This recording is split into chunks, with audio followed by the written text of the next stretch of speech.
What is up, my pretties? This is episode 266 of Shadows and Pretties, and today in this episode, I'm going to be talking about another Stephen King related movie called The Dead Zone. This movie came out in 1983, and it's based on the 1979 novel of the same name by Stephen King. So, this film stars Christopher Walken, Brooke Adams, and so many other people actually. So this story, the phrase "the dead zone" refers to the part of Johnny's brain that is irreparably damaged, resulting in his dormant dead psychic potential awakening, which is actually quite interesting for a movie. I mean, even though this movie came out in the 1980s, I personally really thought that this one was a pretty good story. I know it's got some actors that I have no idea who they are, but the shooting of the filming started in early January and it took place in Greater Toronto area at the regional Municipality Niagara Falls area, somewhere in. And you know what? It's pretty much of the Cronenberg's native Ontario, Canada. So the Screaming Tunnel was located nearby Niagara Falls. It was also used as a backdrop for one scene in the gazebo was built by the film crew, donated on the Niagara on the Lake, which is pretty interesting. And it's a pretty good movie. I mean, this is actually a really good Stephen King film as well. This is actually another of Stephen King's best movies that I've seen so far. So, anyways, I thought I would go ahead and record this episode. So today I'm going to be going through with the plot of the movie, basically explaining what this is about for any of you guys who are curious as to what this movie is about and to refresh for those who are, wanting a refresher. So basically, this takes place, about a school teacher named Johnny Smith who happens to be having a headache on the following ride of the roller coaster in Castle Rock, Maine. He politely declines when his girlfriend Sarah asks if he wants to spend the night with her. He drives home through the stormy weather, but he ends up having a car accident that leaves him in a coma. Awakening under new care of the neurologist Dr. Sam, Johnny learns that 5 years has passed and Sarah is now a married mother. Johnny has discovered that gained the ability to physically, psychically see the aspects of people's lives, past, present, and future. Through physical contact, as he touches the nurse's hands, he sees her daughter trapped in a fire, but he also sees Wazowski's mother, long thrown to have died during World War II, is still alive, and that his pushy reporter's sister killed herself. So, with physical therapy, Johnny relearns to walk but retains a limp and must use a cane. So, Sarah rehab establishes his contact with him, but she is torn between her love for him and her family, and eventually they drift apart. So, as news of the gift spreads, Sheriff George Bannerman asks Johnny for help with a series of murders. At first, Johnny declines, but he eventually agrees to help them out through a vision at the crime scene. He discovers that the deputy Frank Dodd is the killer, and before Bannerman can arrest him, takes his own life. Dodd's mother shoots Johnny before being killed by Bannerman.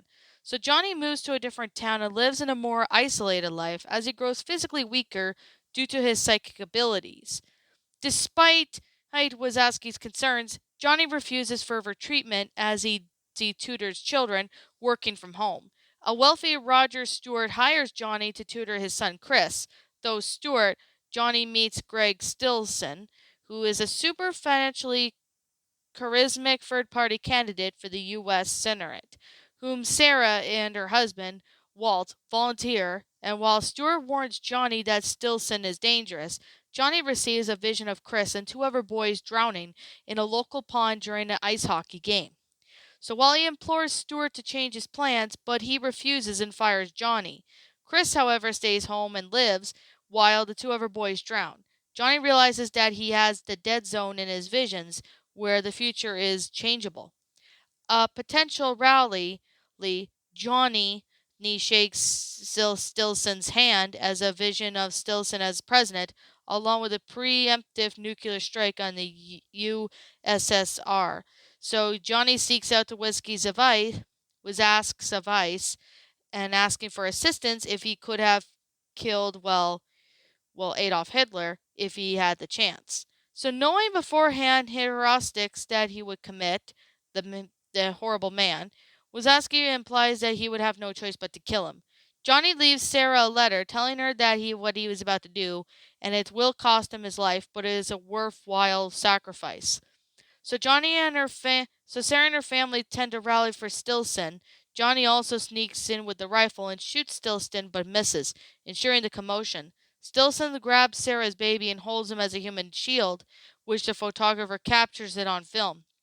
So before he can fire again, he is then shot by Stilson's bodyguard, and Johnny touches Stilson's hand and foresees the photograph is published. Stilson's career ends and he takes his own life.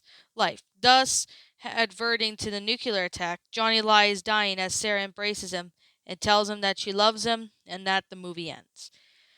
Wow, this is actually a pretty good story. I'm definitely going to say right now, this is definitely another of Stephen King's movies that I personally really liked. It's a pretty good content in it, and it does have a really good backstory, and it's a really good, intriguing storyline. I mean, I actually really liked it. I thought it was a good movie. I mean, I haven't watched this movie, even though it came out in 1983. I have not seen this movie in like a long time. The book was actually pretty good.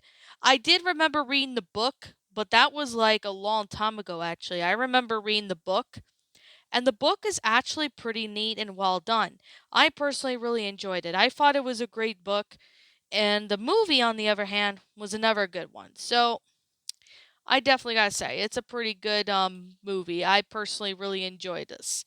So, with that being said, and that being the case, I'm going to sit here and just say right now that this is just simply my own personal opinion.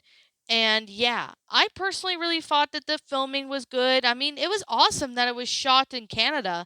I mean, that was honestly really interesting. I thought it was going to be shot somewhere in the US, like in some places, like in most Stephen King movies from what I've seen. But this is honestly really well done. This is honestly a pretty good film. I fell in love with it the moment I first watched it. It's damn. It's still a really good movie. I mean, I haven't watched it in a long time, but I personally really enjoyed this. So, I guess with that being the case and that being said, I personally recommend this film. Even to those who are Stephen King fans, I highly recommend you guys check this movie out if you haven't. So, yeah, I mean, I'm sure you can watch it maybe on Netflix or something, or if you have it on DVD, you may be lucky to have it on DVD or VHS, whatever you have. I personally really enjoyed this film. I thought this film was pretty great. It's a good concept, it's a really good plot line, and I personally like the characters, and I really like the choice of characters that the actors were selected as, and it's awesome. I definitely gotta say, really, really awesome film. Not gonna lie, I really personally love this movie. I know I'm saying this more than once, but I personally really thought that the Dead Zone book was a lot good. I know there might be some differences here and there in the book and in the movie, but it's pretty good actually. I mean, if you've not read the book, I highly recommend you check out the book if you haven't. The book is pretty good. So, if you're a Stephen King fan, you may like this movie and the book. But if you're a horror fan, this may be great for you as well. But like I said, I know Stephen King and horror films and books, there may not be for everybody. But like I said, if you're a Stephen King fan, this is a must watch if you have not seen this movie yet. I mean, I'm a Stephen King fan myself. I personally enjoyed it. So, I guess with that being said, and that being the case, this is just simply my own opinion, and if you disagree with me, that's fine too. Now, I guess there's nothing else I can really say because this is honestly still a really great film. But I personally recommend you guys checking this one out if you haven't. Um, you will not be disappointed, especially if you're a Stephen King fan. I mean, a lot of Stephen King's films are pretty good. This one is definitely one of them. I suggest checking it out if you can. So, I guess with that being the case, and with that being said, I recommend this. So, with that being said, what did you guys personally think of the movie? Do you like the movie? Did you like the book? Did you not like either or? Did you like the book better? Did you like the movie better? Let me know what you guys all think in the comments below, because I personally would like to hear what you think. Now, as always, I'm the Lion Queen. I want to thank you so much for watching today's video, and if you're new to my channel, be sure to leave a like, comment, and subscribe if you're new.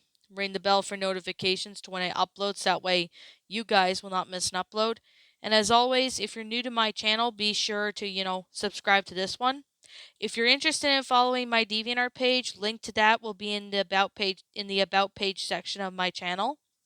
If you're also interested in following my Twitter, you are more than welcome to follow me on Twitter. Link to that will be in the About page section of my channel. And as always, if you guys want to check out my backup channel known as Miss Dark Shigo, link to that will also be in the About section page of my channel, so you guys can go check that out if you want. And if you guys want to subscribe to my backup channel, you are more than welcome to do that as well, as I upload, content on there as well. So, I guess with that being said, that pretty much wraps up the video. If I am missing anything, please let me know in the comments below if I'm missing anything, and I'll, go from there. So, as always, with that being said, I'll be seeing you all in the next episode, and even in the next video. I will see you all then. Peace out, and like always, I'll see you all next time.